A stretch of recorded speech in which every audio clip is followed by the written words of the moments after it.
Hello friends, எல்லாருக்கும் வணக்கம். இந்த ஒரு வீடியோவில் நம்ம எதை பற்றி பார்க்க போகிறோம் அப்படின்னா, மத்திய அரசாங்கங்கள் மற்றும் மாநில அரசாங்கங்கள் 2 அரசாங்கங்களும் சேர்ந்து ரூபாய் 12,000 நம்மளுடைய வங்கி கணக்கில் டெபாசிட் பண்ண போகிறாங்க.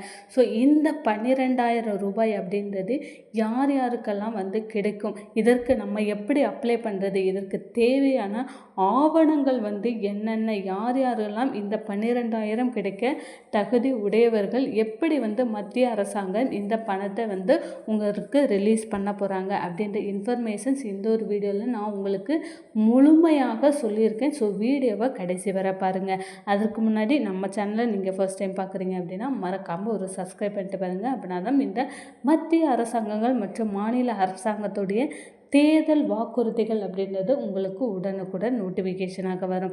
மறக்காமல் இந்த ஒரு வீடியோவை லைக் பண்ணிடுங்க. இப்போ நம்ம வீடியோக்குள்ளே போகலாம். ஸோ ஸ்டாலின் கொடுத்தது 5,000 ரூபாய். ஆனால் மத்திய அரசாங்கம் பிரதமர் மோடி அவர்கள் நம்மளுடைய அக்கௌண்ட்டில் ரூபாய் 12,000 நம்மளுடைய வங்கி அக்கௌண்ட்டில் செலுத்த போகிறாங்க. 3 திட்டங்களின் அடிப்படையில். என்ன மாதிரியான அந்த 3 திட்டங்கள் அப்படின்னா, நம்ம நடைமுறையில் பழக்கத்தில் இருக்கக்கூடிய இந்த திட்டங்கள் தாங்க. ஸோ எல்லோருக்குமே இந்த 12,000 அப்படின்றது கிடைக்கிறதுக்கான வாய்ப்புகள் அதிகமாக இருக்குது.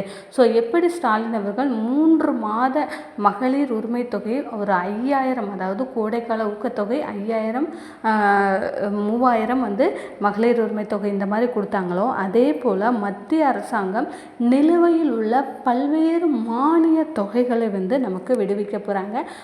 முக்கியமாக இந்த தமிழகத்தில் உள்ள மக்களுக்கு. ஸோ இது 3 திட்டங்கள் அடிப்படையில் நமக்கு மத்திய அரசாங்கம் இந்த ஒரு நிதி உதவியை விடுவிக்கிறாங்க. ஸோ இந்த 3 திட்டங்களின் அடிப்படையில் தான் இந்த 12,000 ரூபாய் அப்படின்றது கிடைக்க போகுது. ஸோ இது எல்லாருக்குமே கிடைக்குமா அப்படின்னு கேட்டிங்கன்னா, கண்டிப்பாக எல்லோருக்குமே கிடைக்கும். அதுவும் முக்கியமாக இந்த கிராமப்புறத்தில் உள்ளவர்களுக்கும், நடுத்தர குடும்பங்களுக்கும், சிறு குறு விவசாயிகளுக்கும், நிலம் வைத்திருக்கக்கூடிய விவசாயிகளுக்கும் இந்த மாதிரியான நிறைய திட்டங்களை விடுவிச்சிருக்கிறாங்க. ஸோ இதில் முக்கியமாக நம்ம ஃபஸ்ட்டு தெரிஞ்சிக்க வேண்டிய ஒரு விஷயம் என்ன அப்படின்னா, இது பெண்களுக்கானது. ஸோ இந்த பெண்களுடைய திட்டத்தில் முக்கியமாக பார்க்கக்கூடியது இந்த கேஸ் மானியம். இந்த கேஸ் மானிய தொகை இதுவரை கடந்த ஒரு 2 வருடமாக கேஸ் மானியம் அப்படின்றது உங்களுக்கு 300 அந்த மாதிரியாக ஏறும். ஆனால் ஒரு 2 வருடமாக ஏறலை அப்படின்னா, அந்த நிலுவையில் உள்ள அனைத்து கேஸ் மானிய தொகையுமே மத்திய அரசாங்கம் விடுவிக்கிறாங்க. அதாவது உங்களுக்கு எத்தனை மாதங்கள் உங்களுடைய வங்கி கணக்கில் அந்த கேஸ் மானியம் கொடுக்கலையோ, அந்த மொத்த தொகையுமே உங்களுக்கு விடுவிக்க போகிறாங்க. அதுவும் இந்த ஏப்ரல் 1 தேதிகளுக்குள்ளே விடுவிக்க போகிறாங்க. இது இந்த கேஸ் சிலிண்டர் வைத்திருக்கக்கூடிய அனைவருக்குமே பொருந்துங்க. கேஸ் சிலிண்டர் நீங்கள் வச்சுருக்கீங்க, 1 சிலிண்டர் வச்சுருக்கீங்க, 2 சிலிண்டர் வச்சுருந்தாலுமே நீங்கள் எத்தனை கேஸ் நீங்கள் வருஷத்துக்கு வாங்குறீங்களோ அவ்வளோ ரூபாய் உங்களுக்கு ஏறப்போகுது. அதாவது 300 அந்த மாதிரி ஒரு வருடத்திற்கு நீங்கள் 10 சிலிண்டர் வாங்குறீங்க, இல்லை 5 சிலிண்டர் வாங்குறீங்கனாலும் உங்களுக்கு ஒவ்வொரு சிலிண்டருக்குமே 300 ரூபாய் கொடுக்க போகிறாங்க. ஸோ 2வது திட்டம் என்ன அப்படின்னா, இந்த PM கிசான் திட்டம். இந்த PM கிசான் திட்டத்தை பொறுத்தவரை விவசாயிகளுக்கு இந்த ஒரு மிகப்பெரிய திட்டம் தான் சொல்ல முடியும். இந்த திட்டத்தில் இந்த வருடத்திற்கான முதல் தொகை, அதாவது 2026ஆம் ஆண்டுக்கான முதல் தொகை 2,000 ரூபாய் மத்திய அரசாங்கம் விடுவிச்சிருக்கிறாங்க. ஸோ உங்களுக்கு மார்ச் 13ஆம் தேதி இந்த விடுவிப்பு விடுவிச்சிட்டாங்க. நிறைய பேருக்கு இந்த 2,000 ரூபாய் கிடைச்சிருக்கு.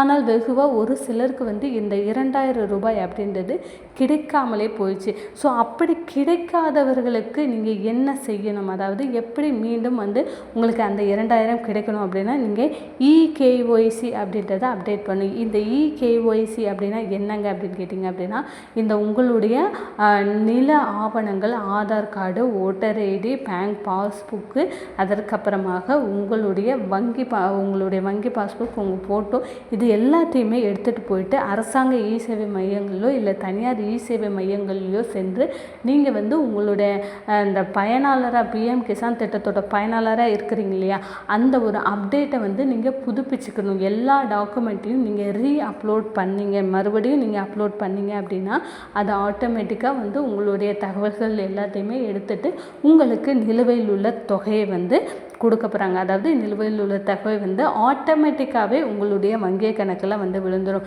இது வந்து எலெக்ஷனுக்காக கொடுக்குறாங்க, பணம் எப்படி கொடுப்பாங்க அப்படின்றதெல்லாம் கிடையாது. இது வந்து மத்திய மாநில அரசாங்கங்களுடைய திட்டங்கள். ஓகேவா? இது வந்து ஆல்ரெடி வந்து எல்லாருக்குமே கொடுத்துட்டு இருக்கக்கூடிய மத்திய மாநில அரசாங்கத்துடைய திட்டங்கள். மானிய தொகை அப்படின்றது கேஸ் சிலிண்டரு, உர மானியம், அப்புறம் வந்து இந்த பிஎம் கிசான் திட்டத்தோட மானியங்கள் எல்லாமே அரசாங்கம் கொடுக்கக்கூடிய மானியங்கள் ரெகுலராக இருக்கக்கூடியது தான். ஸோ எல்லோருமே தேர்தல் வாக்குறுதியாக நிறைய விஷயங்கள் செய்கிறாங்க. இதில் மூன்றாவது விஷயம் என்ன அப்படின்னு பார்த்திங்கன்னா உர மானியம். ஸோ நிலுவையில் உள்ள இதுவரை கொடுக்காத உர மானியமே உங்களுக்கு கூடிய சீக்கிரம் விடுவிக்க போகிறாங்க. ஸோ அந்த உர மானியத்தையுமே நீங்கள் கூடிய விரைவில் பெற்றுக்கொள்ளலாம். ஸோ தேர்தலுக்கு முன்னாடியே கிட்டத்தட்ட 3 திட்டங்கள் வந்து அறிவிச்சிருக்கிறாங்க. 12,000 ரூபாய் வரை உங்களுடைய வங்கி கணக்கில் வந்து விழுவதற்கான வாய்ப்புகள் இருக்குது. ஸோ இந்த 3 திட்டத்தில் ஏதாவது ஒரு திட்டத்தில் நீங்கள் இருந்தாலும் அதற்கான தொகையுமே வந்து உங்களுடைய வங்கி கணக்கில் வந்து விழும். ஸோ இந்த மாதிரியான மத்திய மாநில அரசாங்கத்தோடைய தேர்தல் வாக்குறுதிகளை பற்றி நீங்கள் தெரிஞ்சுக்கணும். ஸோ அதற்கான பயன்களை நீங்கள் அனுபவிக்கணும்னு வச்சிங்கன்னா மறக்காமல் நம்மளுடைய சேனலை ஒரு சப்ஸ்கிரைப் பண்ணுங்கள். இந்த ஒரு வீடியோவை மறக்காமல் லைக் பண்ணிவிடுங்க. தேங்க்யூ.